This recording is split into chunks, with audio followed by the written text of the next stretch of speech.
another edition of the Terry Collins Show. I'm John Arezzi. Joining me, as always, he's the namesake for the show, the former skipper of the New York Mets, and analyst for SNY's Baseball Night in New York, direct from Port St. Lucie, Florida, Terry Collins. Terry, how you doing today? I'm doing great, John. I'm doing great. Excited for another great show. And, it's been a lot of fun. And hopefully the fans are enjoying it as much as I am. Oh, these fans are enjoying it. We know every single day because we see these numbers just like skyrocketing. And I got to tell you, each week I discover more about how beloved you are because of the fan base that's been watching this on YouTube, the clips we've had on Instagram, and it's really great. The fans are loving it because they love the conversation. They love being able to see you every week and get your opinion. So we're going to dive into it. Of course, we got a special one today. We will be talking with the former Met and the 2012 Cy Young Award winner in the National League, the knuckleball artist, none other than R.A. Dickey. Yeah, it's going to be great. He's such a special guy. And what a year. I mean, John, I got to tell you, I used to talk to Josh Tolley, who caught RA the whole season. And there were nights this poor guy was exhausted when the game was over because it was such a challenge just to catch it. I mean, and there were balls that would bounce off his mask and, he'd go to catch it and it would move at the last second, hit him in the chest. And the poor kid just beat himself up and yet did an absolutely great job calling games for R.A. Dickey. And it's great to have R.A. on today. Yeah, and then Josh had to follow him up to Toronto. Yes, he did. You better take somebody that could catch that thing. I'll tell you, because it's not easy. Yes, so we can't wait for that. That's coming up shortly. But before we bring on RA, let's go to the Mets and what's been going on with our Mets. They've now won 5 straight series. They're over 500. They're playing great baseball, even with a few key injuries that happened on the road trip. Talk to us about what you're liking about the Mets right now. Well, it's quite obvious. They got off to a slow start, came out of spring training, got off to a tough start, but we know it's a long, long year. There's many stories of teams that get off to slow starts and yet still have great seasons. Well, they started playing it. They've gotten very good pitching. Their starting pitching has really stepped up, even though they've lost Senga. Their bullpen, the middle part of their bullpen, which they were very concerned at coming out of spring training, they've stepped up and done a great job to bridge that gap to get to Diaz. The bats, we've always known that their lineup is going to be pretty good. And, a couple guys got off to slow starts. Lindor's gotten off to a slow start. Actually, Brandon Nimmo's gotten off to a slow start. But they've seemed to, big guys. Some guys have picked them up from, different guys, from Taylor to Stewart. They've gotten big hits. And that's what you've got to do when you're in a marathon like the 162-game season. You can't ride 3 guys. You're going to need a lot of other guys to contribute, and they're starting to get that out of some guys. Plus, their defense, has really, really helped them. They've made great plays. Having Marte back healthy in right field, he's made some good plays. Brett Beatty at third base is, his confidence is off the charts right now, and he's really, really improved defensively. So, yeah, they're in a good spot. And as we know, you keep winning series as you go through the season. You win you're going to look up at the end, and you're going to be very happy to see where you are. Oh, yeah, when you can win series after series, that's what it takes. And for a manager, when a team gets on a roll, what do you do as the manager to keep this momentum going, not only on the field, but in the clubhouse? Well, you got to stay out of the way, most of all, because they know they're playing good. And you don't want to overmanage right now. You want to let everybody's feeling good about what they're doing.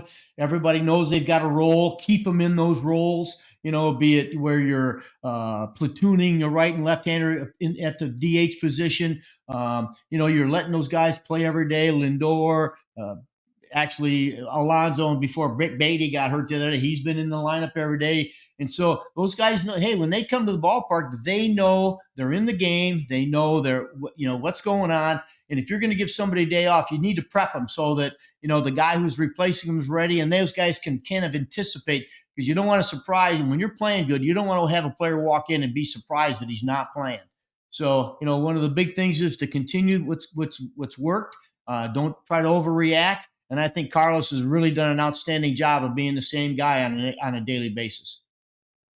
The consistency certainly has been there, and as you said, all these guys come to the ballpark knowing that where their role is, what their piece is as part of this whole team, and it's been wonderful to see. It really has. I want to talk to you about Francisco Alvarez. Obviously, that was a big blow over the weekend. He's out with a torn ligament in his thumb. Big blow to the team. He'll be getting surgery, and it could be out. Estimates are 6 to 8 weeks. As a manager who's dealt with players going down who are really key parts of a team during a season, talk to us about losing that key component of your starting lineup. Well, everybody knows it's big. Everybody knows it hurts the club. But as the manager, you can't act like it does. You got to say, "Hey, it's next man up." That's what the game's about. Injuries, everybody's going to have them throughout the season, John. And you and I have talked about, hey, look, the one thing you can't do is look like the other team feels sorry for you. They do not. So you got to go bring up a piece. They brought up Tomas Nido, who's got 3-4 years with the Mets anyway. He knows the staff. He knows New York, knows what's expected. Pretty good catch and throw guy. And we all know it. I always thought, if he started worrying about hitting the ball right center field, he's a real good hitter. This guy won a batting title in the minor leagues, so he knows how to put the bat on the ball. It's going to give Nevaez a chance to get in there a little bit more. We might see a little more consistency from the left side out of him now that he's going to play a little bit more. So, again, they now realize, hey, look, everybody wants to help. Everybody wants to be a part of a winner. And now there's some situations when guys start going down, these guys that are coming up to replace them, there's expectations and they know it. And a lot of these guys rise to the occasion. One guy that's rising to the occasion who came out of nowhere. Let's just put it that way. He's been a journeyman. He hasn't even had a lot of innings in the major leagues over the course of his career. And that's a 31-year-old reliever by the name of Reed Garrett, who has a 0 ERA as we tape this show. Talk to us about a guy like that coming into this season. Not a lot of high expectations on him. And now he's becoming, other than Diaz, the most important member of that relief team. Well, there are great stories on every team for sure. And, I've said it for a long time, John. Every team, there has to be a surprise. The teams that win, something happens on those clubs that you don't expect. It might even be your best player, like let's just say Pete Alonso hitting 65 homers. We all know he's going to hit 40, but he hits 65. That's a surprise. Reed Garrett's a surprise. But you know what? You got to pat guys like that on the back. He's got an opportunity and he's running with it. And you got to just let him continue to run with it. It may be short-lived. Nobody knows. But right now, he got great confidence in his stuff. And confidence plays in the big leagues. It's the most important thing because they're all talented guys. When you trust your stuff and you think you can get outs, you're going to get outs. And Reed's been a big piece of that bullpen. He's allowed Ottavino to have some time off. Last weekend he came in because they had to use Diaz early in the game. He came in, got the save. So again, those are the great stories that winning teams have at the end of the year. That guys they don't expect come through for them.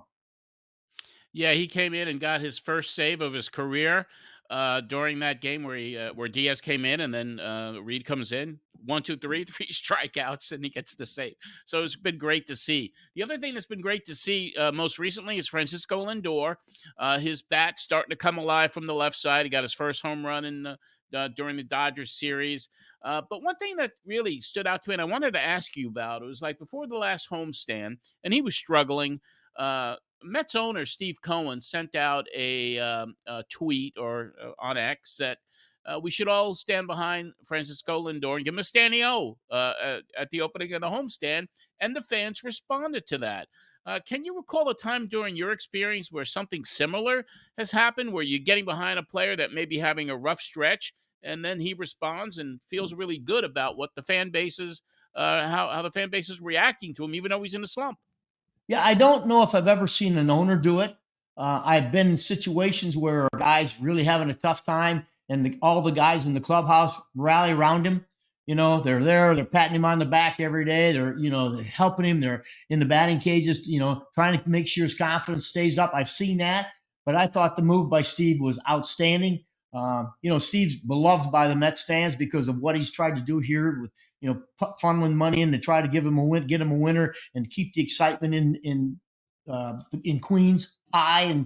And so I think it was a great move, and the fans responded, and that just tells you about Mets fans. They are passionate about the team, and here, if they can help, if this standing up and giving this guy a standing ovation, if this is going to help the team, they're in for it. They're willing to do it, and they did it. And we're starting to see Francisco come out of his little slump at the beginning of the season, and we all know he's too good a player to keep that going. We know he's going to start hitting, and certainly we got to get him going left-handed because you're going to see more right-handed pitching. It's just the percentages of the game. So we need to get that bat going from the left side. But I thought it was a great move. But you know what? The one thing about Francisco, he's been around long enough. He's been a veteran enough, even though it does hurt you a little bit when it kind of motivates you at the same time. And so I thought it was a great move, and I think you're going to see some real benefits of it. Yeah, I think so as well, Terry. And another thing that happened, the Mets are changing their look, at least for Saturdays. This past weekend, they unveiled their new Nike City Connect jerseys. They're unlike any other uniform the Mets have ever had in their history. They have the NYC on the chest with a dark gray and asphalt color with a purple trim. They're kind of reminiscent of some of the New York Yankee uniforms of the early 1920s. The way they're designed in a way. What do you think of the new look for the Saturday games this season? And what was your favorite jersey when you managed the Mets?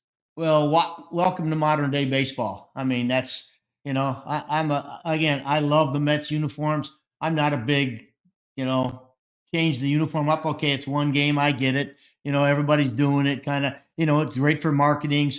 There's going to be fans who are going to love it, so they're going to go out and pay $150 to have one of those jerseys on there. That's great. I think that's wonderful. The team. I'll tell you what, you could put me in those white uniforms every day for me at home. So, and I will tell you, I've had a lot of great uniforms. I thought our uniform in Houston, when I first got there, they were brand new. They called it midnight blue, and we had a gold star. They were beautiful uniforms. But I'll tell you, that pure white Mets uniform with the Mets across the front, that to me is the class. That's what Major League Baseball uniforms are supposed to look like. And I always loved them the days we wore the plain white ones. But you know what? If this is going to arouse people having to have something new, then good for everybody, good for the organization. Yeah, I heard they're also on these Saturdays. They're going to even the whole layout of the stadium, the lighting, the concession stand lighting is all going to be the City Connect theme. So we'll see how it goes. We'll be anxious to head out to City Field on a Saturday to check it all out. Finally, Terry, what we're going to do each and every week. I mean, the Mets have this storied history, and we're going to talk about one thing that happened in their history. So this week in Mets history, April 20th, 1967, Tom Seaver secured his first career win.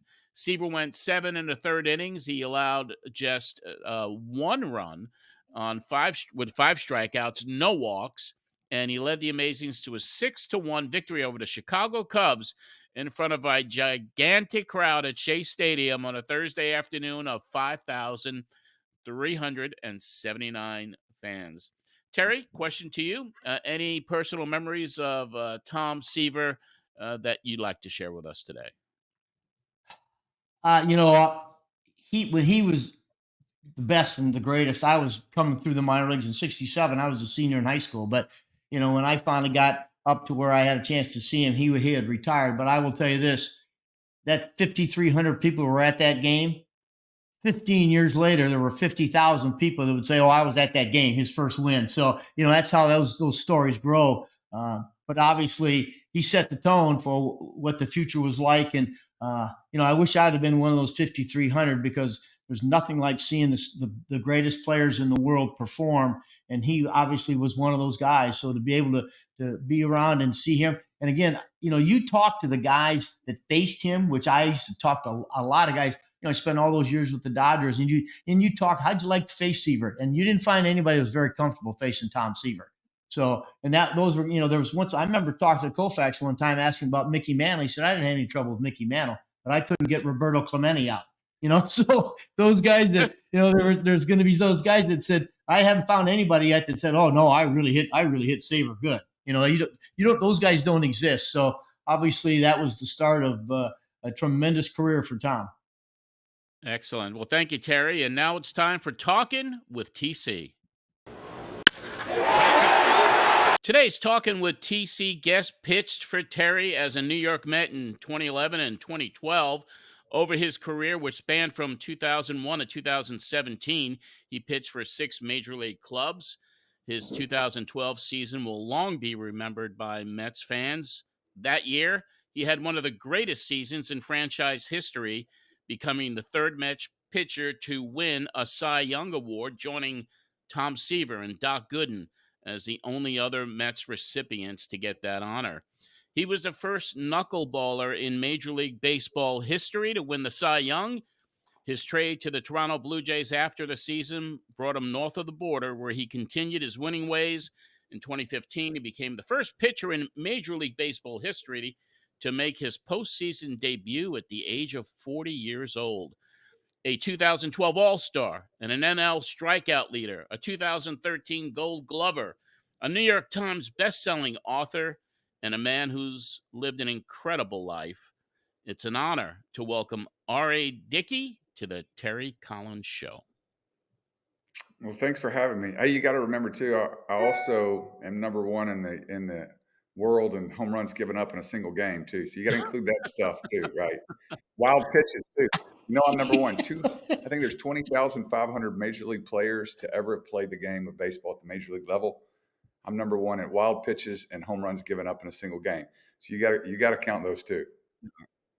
Well, I will tell you, R.A., it is a pleasure to have you on the show. I'm so excited to get to talk to you again. It's been a while since we've been able to converse, and obviously, one of my favorite people I've ever been around. And we're going to have a lot of questions to ask. I think probably the fans, the biggest question that everybody wants to know is, so how did the event of the knuckleball come about? Well, it's you're always the product of people who have loved on you well, and a couple of people who did that for me were Buck Showalter and Oral Hershiser. Those two guys saw something in me at a time in my career where I couldn't see it in myself. And they said, hey, we think you got a really good knuckleball, and we want to give you the latitude to go down and try to develop that. They had seen Tim Wakefield come into Texas for a number of years and just, shut him down. And they said, we want one of those guys. And so Oral was walking behind me one day when I was playing catch with my catch partner, and he saw me throw a knuckleball, and my catch partner put his glove up here. The ball went off his chest, and, he kind of registered that like, hey, this is something that he may be able to do down the road. And it was a year after that where they asked me to go down to AAA and start that journey. And that was in 2005, Terry, when that happened.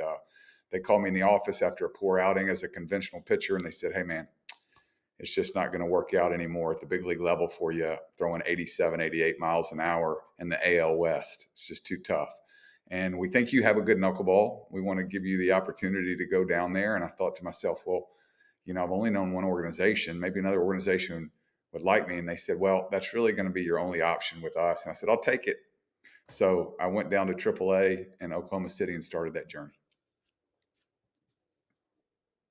So, all right. So when you got out of college, you're number one pick. Is that correct? 18th pick in the country. So here you were a conventional pitcher. You had to have great confidence in your stuff. So, as you were coming after you first signed and we're in the minor leagues, was there any part of you that said, hey, my stuff's just not going to be good enough? Or was it, had you always tinkered with the knuckleball, or was it just something that, one day you just threw one and it worked? My grandfather taught me the grip.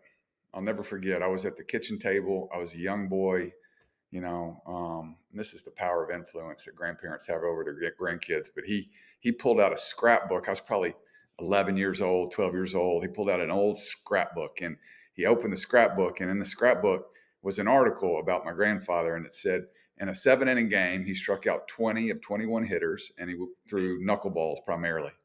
And that was my first exposure to a knuckleball. I never heard of it before then. and this was at a time when, I was starting to stand out as like an amateur pitcher, like at 12, 13 years old. And he said, "Hey man, you might want to think about this one day." And he showed me the grip, and I just kind of filed it away. I didn't even mess with it. And, I'd play catch with it on the side every so often in high school and on the Olympic team. And, in my minor league career, I would just goof off with it because I was a hard thrower. I was drafted as a conventional pitcher throwing 95 miles an hour. And so, I thought that's who I'm going to be. That's it. And I just had fun with the knuckleball. And that year by year, every spring training, I seemed to come back. I'd lose about a mile an hour off my fastball. And I wasn't hurt, just general attrition. I'd thrown a million innings in college, Olympic team, and it just over time, all that tissue got soft, and I couldn't generate the arm speeds that I once could. By 2005, I was throwing 86, 87, 88 miles an hour in the AL West. And, it was going to be too difficult. And so that was kind of my journey as a, as a conventional guy that turned into a knuckleball pitcher. But I believed that I had what it took until somebody had to pull me inside and say, "Hey, man, we love you enough to give you an opportunity here. You should probably take it." And so I did. So, you make your journey, you're pitching in the big leagues. Now, when you were in Minnesota, were you a knuckleballer then? Was it strictly knuckleballs? Because I saw you pitch one night in Tampa Bay, and I remember some fastballs and Yes, curveballs sir. in So that mix. when I started, and one of the things that Phil Necro was so valuable, and Tim and Charlie Huff, those were like my three guys were Charlie Huff, Tim Wakefield, and Phil Necro. And you know how tight that fraternity is, Terry. There's just not a lot of people who throw it and not a lot of people who can coach it. And so, the first lesson Charlie Huff ever gave me was, "Hey, man, you're going to have to be your own best coach." And so I tried to be a sponge from then on. And, as I started to gain confidence, I started to take that knuckleball from probably when you saw me pitch against Tampa, I was probably, 50, 60, 70% knuckleballs on a great day. And as I got confidence with the pitch, I started to throw it 80 and 90%. And Phil Necro was a big part of that. He said, "Hey, man," he said, part of being a knuckleball pitcher is that you can't have a foot in both buckets. The hitter has to believe that you're going to throw a knuckleball every pitch. That's one of the things that makes it a tough pitch to hit." And so that's what I did. I started committing to that, but it took Phil kind of challenging me with that. But you're correct. Early on in my knuckleball journey, I was kind of a hybrid. I would throw a lot of knuckleballs about half the time, but then I would try to get back in the count with a sinker or a curveball, or, if my knuckleball wasn't great, I would abandon it completely. And I'd go. And the more I started to really have faith in that knuckleball, that's when my career really took off. So, R.A., remember the first time that I got to meet you, I was the field coordinator for the Mets, and you had been sent back in spring training my first year with the Mets. And, it's one of the great stories I've ever heard, because we had, if you remember, we had the facial hair policy in the minor leagues. And I know you had the beard, and you came down and I said, "Hey, you gotta get that beard shaved." And your answer was, "My kids won't even know me because I've had a beard." But so tell the people want to know. Tell them the story about how you got rid of the beard. I had a beard pretty much from out of college all the way until you and I, to be honest. And I was, at that time, Terry, I'm a 36-year-old man with 3 kids. I'm thinking, well, I wasn't even thinking that I was going to have to shave a beard for like minor league protocol. And I was the first, in 2010, Terry, I was the first guy out of camp. So I was the first send out, trying to, I'd come off a year with Minnesota that was okay, but it wasn't great. But I didn't have a great spring training, and they didn't really have a need for it at that moment, and so they sent me out, and we started working. But I remember you came to me on the side. We were playing catch. I was in my uniform, and you were so sweet, because in your heart, I knew you didn't want to do it, but because I'm an older player, I was a veteran, I had kids. You said, "Hey, man, I hate to tell you this, but we can't have an exception to the rule, and we have a no facial hair policy." And I said, "Terry, that's going to be a tough one, because I don't know if my kids will recognize me without my beard." And so what we did is that night, of course I was going to respect the rule. I went home, and we had like a ceremony, and Ann had like prepared, the clippers, and everybody got to participate taking a stripe off my beard. So at the end of it, I looked like I was 12 years old, but at least they knew it was their dad. I didn't just show up unshaven and they're like, oh my God, who is that? They got to participate in it. So you actually helped me have a really nice family exercise. But it was hilarious. Well, I hope I didn't spoil it, but and I did hate to say it, but you came back, so they send you down, and I think you went AAA a month, maybe, A month. before you got recalled back to the big leagues. Yeah. And then the next year, I mean, it was craziness. You just kept pitching and pitching. But that season, that year that you won the Cy Young, I mean, I've never seen anything like it. And you know what? I got to contribute a little bit. I got to send out a little thank you to Josh Tolley for because you wore him out. He did everything he could to catch you. You were so dynamic. That poor guy. He had a lot of sleepless nights knowing that he had to catch you the next day. He was great. So hey, R.A., that year, he was the best. That year, what do you think the best game you pitched that year was? Can you come up with it? Because I have one in mind. I think it's, to be honest with you, I think it's a tie for me. I love the back-to-back one hitters, but the one in Tampa, I just, like I go to sleep at night sometimes as a 49-year-old man and remember every pitch that I threw in that game as I fall asleep, because it's like my happy place, right? It's that game for me was when I felt like I could do whatever I wanted with that pitch whenever I wanted to do it. And it did carry over to the next outing against Baltimore. But that outing against Baltimore, it was a great outing. But the way I felt in that outing, it wasn't like Tampa. I had another outing. You might remember this. I was coming off, there was all that hoopla, and, it was back-to-back one hitters. And then we faced New York on Sunday Night Baseball, and it was just pandemonium. I was going against CC Sabathia, and I was getting pulled in every direction, and you were so awesome. You tried to protect me from all that. I remember you calling me in the office even and saying, hey man, we got to find a way to get you so that you can stay in your routine and do your stuff. And I remember it being a hard week, and I gave up 5 runs in 5 innings that outing. The next outing, we went to LA, and we were in Dodger Stadium, and that was one of my favorite outings of the year. So I think the LA and the Tampa for me were the outings that I really, really enjoyed the most probably that year. Yeah, well, I will tell you, I told these guys before we started the podcast, I said, I've got to ask them about this outing in Tampa Bay because I've never seen anything like it. Matter of fact, David, who makes all the plays, had a tough play on a chopper that the only hit they got was a little chopper down the third baseline. That was a tough play.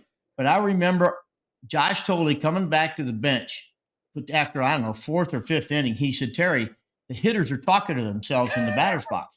And you threw a knuckleball to a right-handed hitter who dove out of the batter's box, and the ball ended up being a strike. And he got up and he was laughing. I mean, the opposition was laughing. And Josh said, one of the guys said, how are we supposed to hit this? I mean, I have never seen a major league team dominated so much. And you know what? I think they actually enjoyed it. It became a contest. Hey, who can put this thing in play? And that, it was amazing. And I have not forgotten. And there were so many other great outings that, and to be able to have the wherewithal, the confidence, and the daring to throw that pitch in deep counts, 3-2 count, or 3-1 count, and throw it for a strike. I mean, you had it going, and certainly, and I've also told the story that, which I've immensely appreciated, and you will never find anybody doing it today. I remember at the end of the year, I wanted you to win 20 games so bad. I called you and said, hey, would you be willing to go on 3 days rest? And you looked at me and you said, if you need it, yes. And it was, if we needed it. And I'm thinking, you talk about a good teammate. It's not, and we weren't going to finish. We weren't going to the playoffs. And yet you were willing to sacrifice everything for the team. And I'm thinking, I got to get this guy out there because I know if he gets a couple more starts, he's going to win 20 games. And I will never forget. You just, yeah, if you need it, that's fine. And it had nothing to do with us. And I've always appreciated that Thanks for about saying that. That's an encouragement. I tell you that I remember we were rolling that around for a few weeks there when we were trying to stay in the playoff hunt there at the end of the season before it got away from us.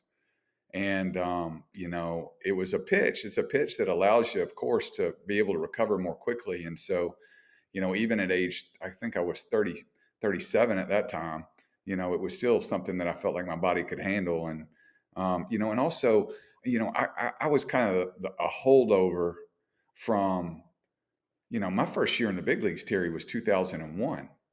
And so like those are the years when if you didn't throw 7 innings, you were a failure. Like that, and if you didn't take the ball and throw 200 innings as a starter, like you were a failure. Like that is the mentality that was instilled in me by Ken Hill and Roger Pavlik and Bobby Witt and like all those old guys that came up with me. And then as I got older and older and started talking to Oral and like looking at his stats, and I mean, these guys threw on 3 days rest routinely like it was no big deal.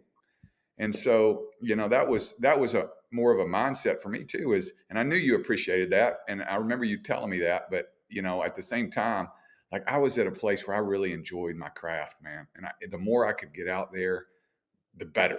Like I loved the feel of it in my hand. I think there were a couple of outings and we were kicking around, going down to the bullpen and maybe setting up, or, just on my bullpen day, instead of taking my bullpen, we'd go down and maybe think about getting an inning or two out of the pen, because it might be a way to bridge to, Bobby Parnell or, whoever else the closer was. And, we kicked a lot of fun ideas around that year. But it was a special year. And I just want to say, I don't know if I've ever done this publicly, but I just want to tell you, thank you for making me go back out for the 8th inning against Pittsburgh in the 20th win. I was gassed a little bit, and you looked at me and you said, "Hey man, these people, they want to see you, and you look like you've got more left." And it just motivated me like, yeah, I think I do. And one of the things that was great about our relationship is that we had great communication. I don't know if I've ever had as good a communication with a manager as I did with you. And you always listened to what I had to say. You would challenge me. And that was one of those times where I appreciate you challenging me. So thank you. Well, you bet. R.A., one of the things that I've always respected about, there were certain things I used to look for in players. And, that was, taking your job and making it serious. I mean, you held runners on. You had a great move to first. You had great feet to hold runners on because you needed to, throwing a knuckleball. You needed to keep runners close, and you did that. You handled the bat. I mean, how big was that bat? 38 inches? I mean, you had that giant bat, and yet 37 inches. And I don't ever remember you not getting a bunt down when I asked you to sacrifice a bunt. You got every bunt down. I mean, you did the little things because you took those were priorities to you to make sure you were a quality pitcher. And I just thought it was one of the great things that, that I love professional athletes who take their trade seriously. And you were one of those guys. And, you did all the little things. And I just thought it was great. Hey, during that, R.A., was there, during the season, did you have communication with some of those other? Because you probably didn't call Wakefield, did you? Because he's on the other team once in a while. But did you call any of those guys? One of the beauties, Terry, about that small fraternity, I'll never forget. Like Tim, I was going poorly in Seattle, and we were playing the Red Sox, and I was a member of the bullpen of the Seattle Mariners. And he came through town. He sent the clubby over to me, and he said, "Hey, I'm throwing a bullpen at 3:30. Why don't you come watch it?" I mean, this is a guy that's trying to beat him if I get in the game, yet he wanted to perpetuate the craft of the knuckleball. He knew how hard it was. He knew that I was in my infancy as a knuckleball pitcher, and just was so generous with his time. And Phil and Charlie Huff and Tim were always on my speed dial during the year. I bet I talked to Phil Necro, once a month at least during the Cy Young year. I talked to Tim a couple times because they all had something different that they gave me that was unique to them that I got to apply and add my own personality with the pitch. So for instance, if I was struggling with my mechanic, like from the waist down, I would always call Phil, because Phil was the one that helped me get my hips going to produce the high speeds of that knuckleball. And once I embraced throwing that knuckleball hard as crap, that's when I started to kind of have that trajectory, because there had been nobody else that threw it in the low 80s. Maybe Joe Nico, Right. but each of those guys really invested into me in a way that they gave me something unique that I was able to kind of practice and and put into game situations that helped me. And so when one of those things were off, if it was my grip, I'd call Charlie Huff. If it was my upper body, I'd call Phil Necro.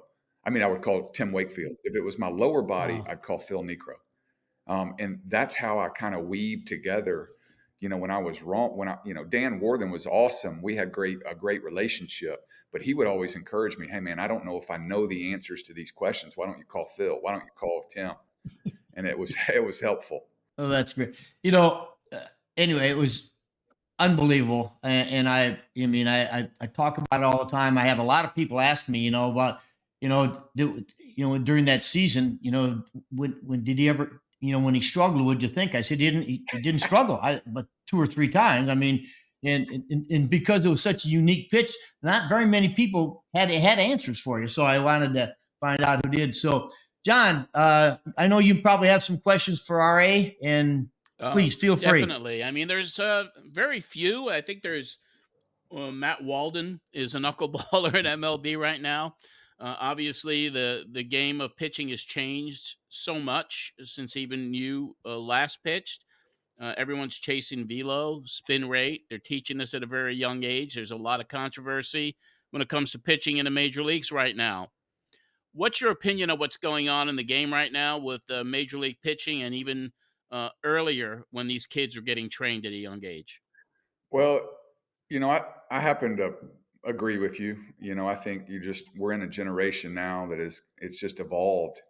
And because so many teams put an emphasis on the metrics that you've talked about, guys are starting to train earlier and earlier. So they're setting themselves up for tissue breakdown early in their career. It's not a matter really now of, is this guy going to have Tommy John or blow out his labrum? It's a matter of, when he does, what are we going to do? It's inevitable now. It really is. And so organizations are starting to just stack their holsters with all these guys that throw 97. So next man up, when the guy that throws 100 blows out, well, we got another one down here that throws 97. We'll try to get him in the same position. And it's kind of feeding itself. I think because of the way baseball is now, there's even more value in a knuckleball guy. Could you imagine sandwiching me in between, Jordan Hicks from St. Louis in the back end of that bullpen, or any organization now?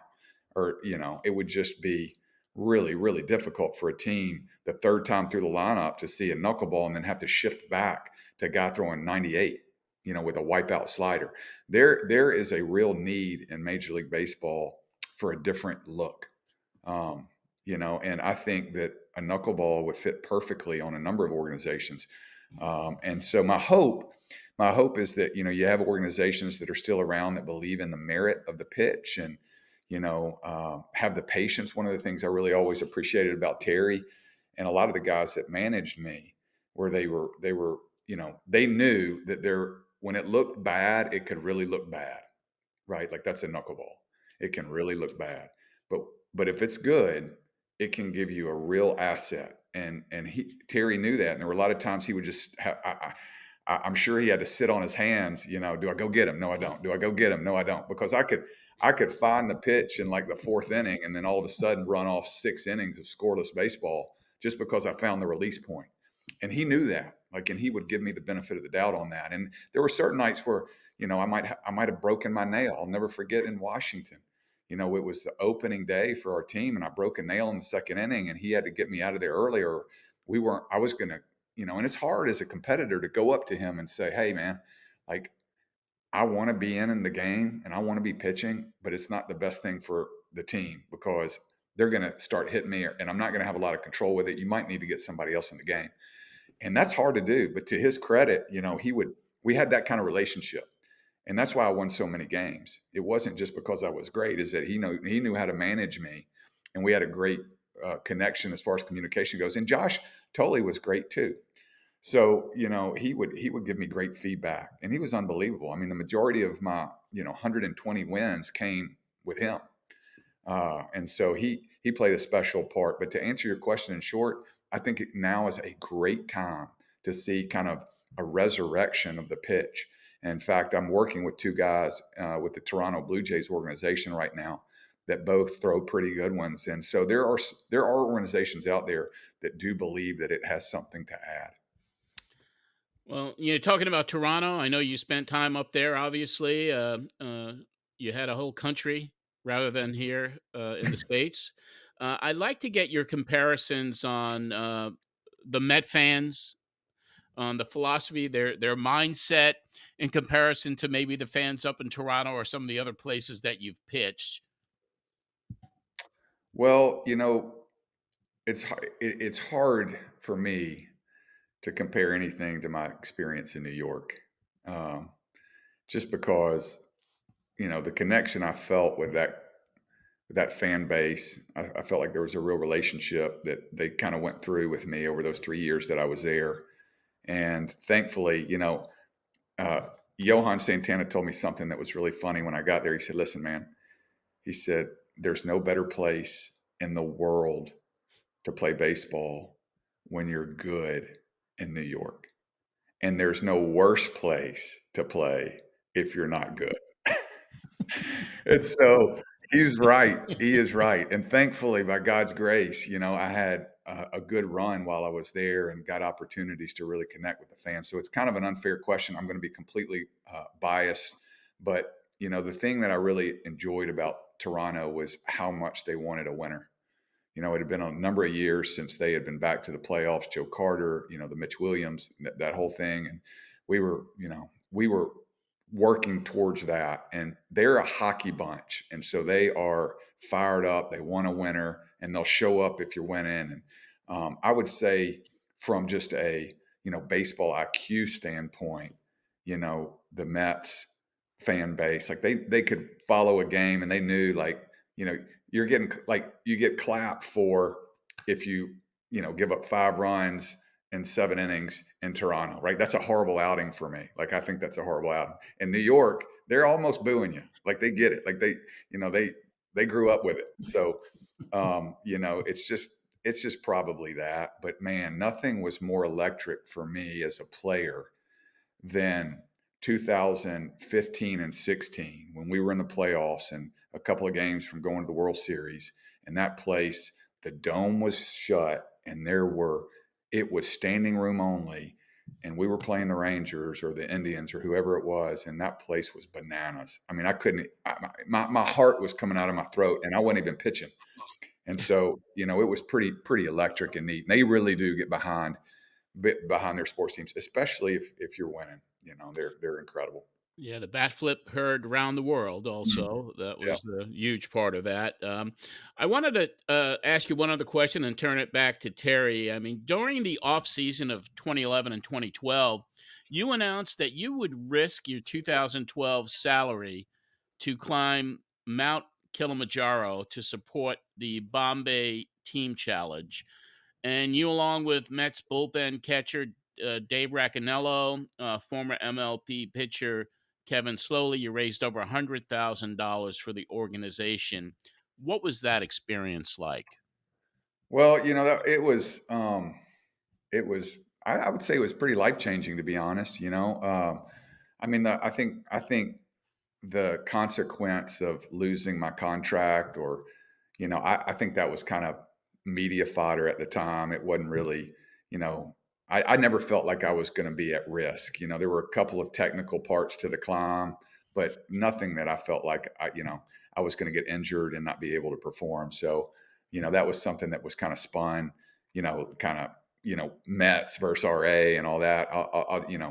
I think Jeff Wilpon even gave to our cause. So it's not like there was any animosity around that. They had to formally send me a letter from the HR department through their legal team, that warning me that if something did happen, they did have the right to void my contract. And that was just a formality. I mean, I never really paid much attention to that. But as far as the experience went, I mean, we were trying to raise money for the Bombay Teen Challenge, which was, they rescue human beings from trafficking in India. And I had a connection to that organization. And so when we did that, that was the mission. The mission was, how can I use my platform of baseball to try to be part of the greater story going on around me. I mean, that's what I felt like is the right way to live. And so, that's what I would try to do. And thankfully, I had a lot of people support us, and tons of Mets fans got involved. I got to write a journal for the Wall Street Journal.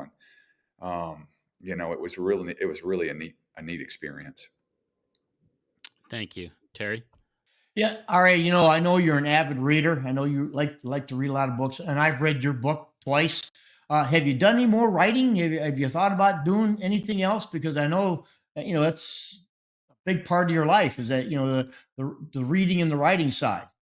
Thanks for that question, Terry. Yeah, I kind of dabble around with it now. It was pretty exhausting, when I went through that. I wrote the book, and it came out in the 2012 year, and it was just a really hard process, as you might imagine, because of the content, but also because of the time commitment. I was because I wrote it during the 2011 season mostly, and it came out in 2012, and so it was hard to manage all that. And I'm not going to say I got burnt out from trying to get published again or something like that. I write now, but it's just more for catharsis, just for myself.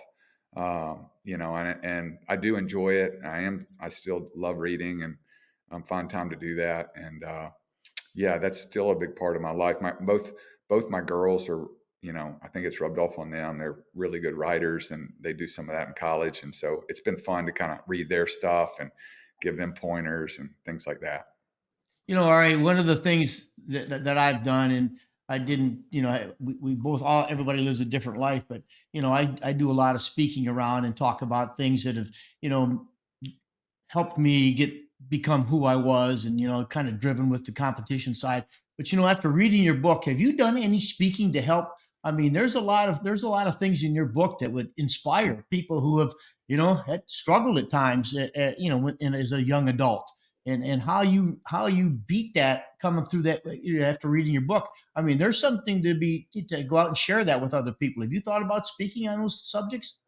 Yeah, I have, Terry, actually. And I think that's probably why I don't write as much, is because that's one of the overflows of the book. Was I have had an opportunity, and thankfully, I had a lot of people who I worked with, both sports psychologists and counselors and all kinds of stuff, to kind of make my way through that stuff mentally. And so thankfully I was at a place where I would get to share that, like I felt like I was healthy enough to talk about it, and about my past, and about my journey. And so to answer your question in short, that's one of my passions, actually, is getting to go around and talk about my story, and try to help people, just through my own personal journey, maybe come to grips with some of the things that are more difficult about their own journeys, and to help them know they're not alone. I think that was the biggest thing for me when I started doing my real life work, was I felt so alone for so long. And when I really got to the understanding that there were people out there that loved me and cared about me and wanted to help me through whatever it was, no matter how dramatic or traumatic it might have been, that's when everything for me, both relationally with my marriage, and my relationships with my friends and my kids, and my vocation as a baseball player, started to really ascend, is because I was freed up from all that wreckage, that had been haunting me for so long. And I get to talk about that. And it's one of life's privileges for me to get to do that. Well, it was a great read. I like I said, I've read it twice. I think it's one of the great stories going. And obviously, you're the epitome of someone who, was brave enough to look in the mirror and face his demons, and get to the ultimate, and became one of the greatest pitchers in the game. And I just want to thank you so much for taking some time today to be on our podcast. And, one of my favorite people, and obviously,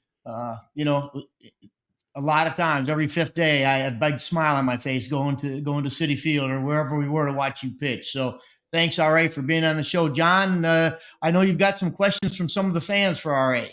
Yes, we do. I'm going to segue from that last topic right into this question from Amanda Kohut. That was on X. Ask RA what he is reading these days. I miss his interviews because he always had great book picks. Yeah. Okay. So I'm reading a really interesting story. It's historical nonfiction right now. It's called Undaunted Courage, and it's about the Lewis and Clark expedition west, and it's really really fascinating. And so that's what I'm in the middle of right now. I think before that, I read a book along with my kids that I really enjoyed called Sound of Thunder, Hear My Cry. And so I like to read the books that my kids are reading so we can talk about it at the dinner table some. And although they're middle school books, like my 13-year-old right now is reading The Outsiders. Great book. Love that book. Great movie. So I'm reading a number of different books, but Undaunted Courage is the one that I read for myself. Like I'm about halfway through that and really enjoyed it. Excellent. Another question. This one comes from one of our fans on Instagram. What point in 2012 did you realize, dang, I got a shot at winning the NL Cy Young? Mm, mm. I think maybe, it's funny because, and Terry probably has been around guys that have had a similar answer to this question, but I really didn't think about it until the last month of the season, really. I mean, I was so focused, and Terry can tell you, like, the only thing that mattered to me was my work. That's it. Like, how do I get to the mound 2 days after my start? How do I play long catch the right day? How do I prepare for the next opponent? How do I get the scouting report from Dan Warthen the right way on the right day? Like, all I cared about was my work. That's it. And then the last month of the season, you would look up or you'd watch Sports Center just to see the highlights, and across the bottom it would give you like, front runners for the Cy Young or Kershaw and Cueto and Dickey, and then you started thinking about it a little bit, maybe. And I will tell you and admit to you, probably, I think I had about 4 starts left of the season, and I could feel myself kind of getting tired, like mentally, like holding it all. And, you know, much as the way in baseball, you lean on your teammates. And David Wright probably wouldn't remember this, but he was a real encouragement to me. He said, "Hey man, just finish strong. Finish strong. Like, we're here for you. Like, our season hasn't happened the way we want, but people are coming to the park to see you pitch, and we're behind you." And, it was a real encouragement to me when he did that. And he might not even remember it, but it meant a lot to me. And I thought about it probably the last month of the season about that. And getting the 20th win was big. Getting the 20th win at home was huge. I mean, that might have been my third favorite start, even though I think I gave up 3 runs in 8 innings or something. That was one of my favorite starts, just because we weren't playing for anything except for kind of what that might look like to have that in the Mets organization, and what, like, the thing that I really never thought about until probably the last 2 days of the season was, like, no other knuckleballer had ever done it. And so what a great thing to get to celebrate with Phil and Charlie and Tim. Those guys were incredibly uh, generous with who they were, to me.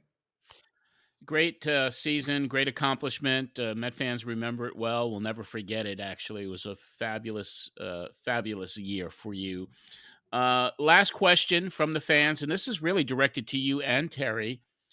I'd be interested in hearing what RA's reaction was when the trade to the Blue Jays went down, and what was Terry's feeling on it as well. Well, I'll go first, Terry, and then you can. Okay.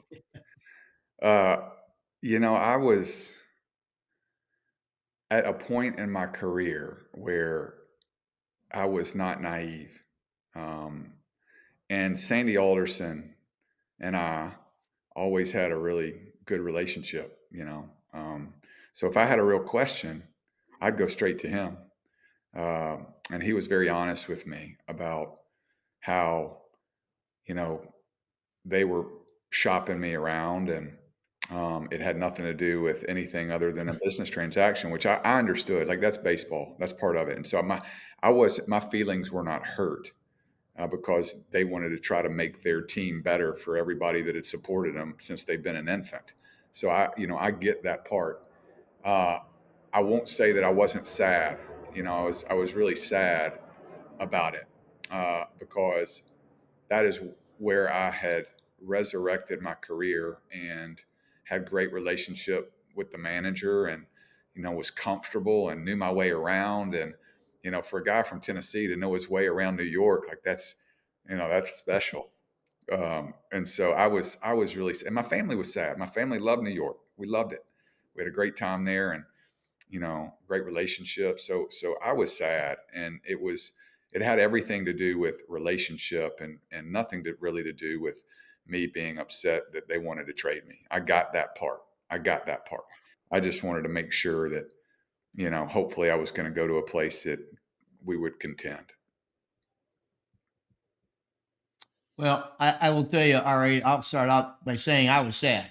Begin. I mean, there's no question about it. I know the importance of pitching, and here I have a guy that just won the Cy Young Award that, I'm losing to another club. But I also was well aware that we were trying to build the organization, and as it turned out, we got two huge pieces back that, was part of the business side. But no, when it first happened, I was crushed and just thought, my gosh, how hard is it to replace a guy like that? And but I wasn't. It was not my decisions, and but I felt bad. But I was, again, one of those things where when you left, I couldn't root for you any harder than I did not being next to you. So, but I will tell you, as you said, it's part of the business, and yeah, there's a lot of people who were traded in my career, my time in New York, that I was sad they got traded also. So, but we missed you, and again, but I had a chance to watch one of the greatest years a pitcher's ever had, and that was a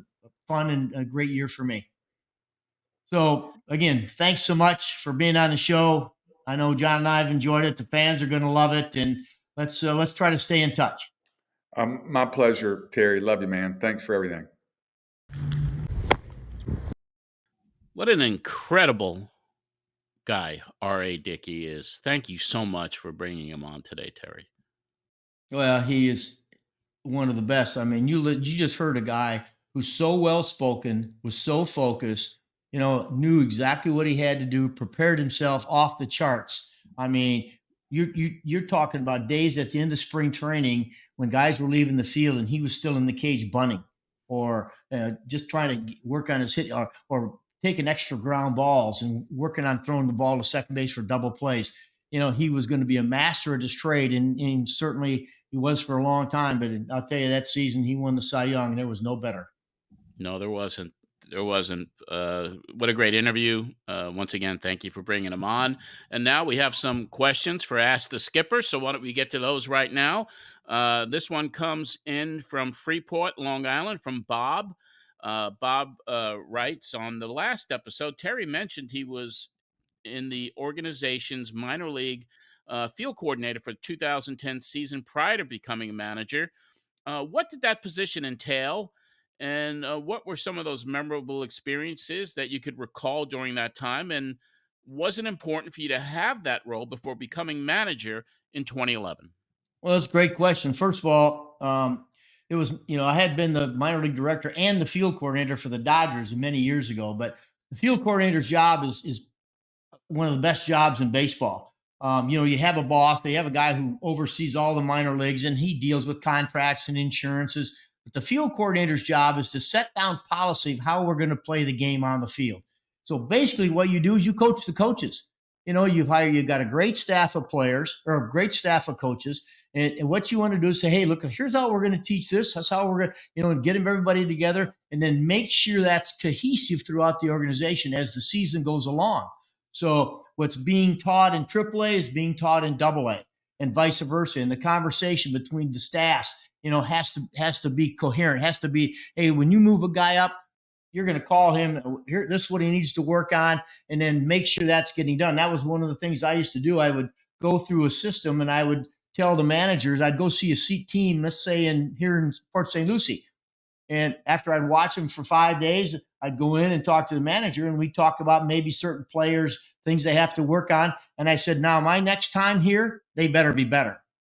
They're not, I mean, I want to see improvement. And that's basically what the job of. And obviously being able to learn everybody in the organization like I did, and the next year becoming the manager of the team was absolutely a tremendous benefit. I was guys. It was spring training. All the young, I knew them. I knew all those young players. They knew me. So you already established a relationship. I had been with the big league spring training the year before as the field coordinator, so I knew a lot of the guys that were on that team. So it was an easier transition to go from coming in as the field coordinator in an organization than coming in from the outside. Excellent. Thanks, Terry. You have one more today, and this is from Steve from Astoria in Queens, New York. On Monday, April 15th, MLB honored the life and legacy of Jackie Robinson with the annual Jackie Robinson Day. As a minor league instructor, coordinator with the Dodgers as well, you were around a lot of guys that were or knew and maybe have played with Jackie back in the day with the Brooklyn Dodgers. What did you learn about from these guys about who Jackie Robinson was, and how important is it to carry on the legacy of Jackie to future generations of players and fans? Yeah.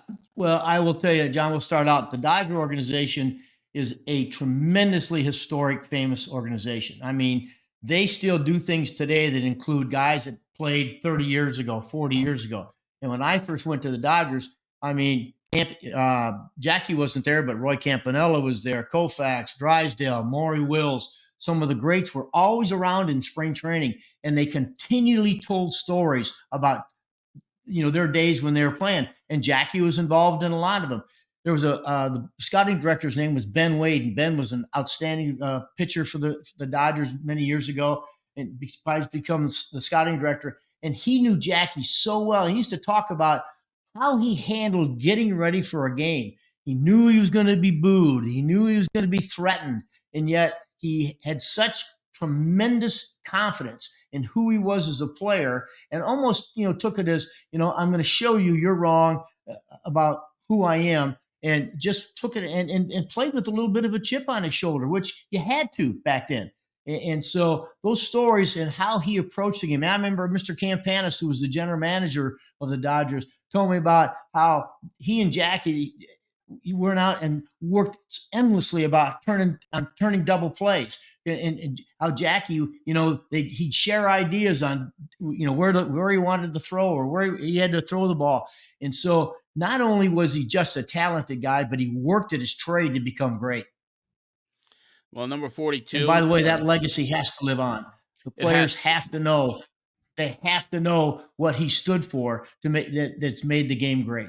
Well, that's why the number 42 will never be worn by another player other than that April 15th game where everyone wears number 42 in honor of Jackie Robinson.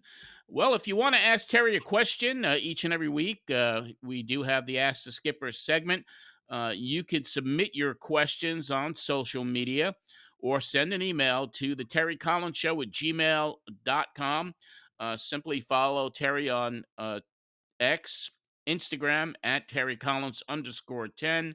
And for those of you on Facebook, we have a Facebook page now for the Terry Collins Show. Check it out. Terry, that's going to about wrap it up for this week. But as we do, we like to tease a little bit what's happening in the next episode. And I think you got another good one lined up for us. I got a great one lined up. But, I met a guy when I first came on as the field coordinator, and I watched him in spring training my first year. He got hurt, and I spent the entire summer sitting with Dan Murphy in the stands and watching minor league baseball games. He was there every night watching, talking baseball. When I finally got the job, he was somebody I wanted to have on my team and in the game. And obviously in 2015, put on one of the greatest shows the Mets fans have ever seen. So we're going to have Dan Murphy on next week. I can't wait for that, and the fans will look forward to that as well, Terry. That about wraps up this episode of the Terry Collins Show. Make sure to subscribe now to Terry Collins on all the social media platforms, YouTube, Instagram. We're everywhere, so we appreciate that support. Until next time, this is John Arezzi for Terry Collins. Let's go Mets.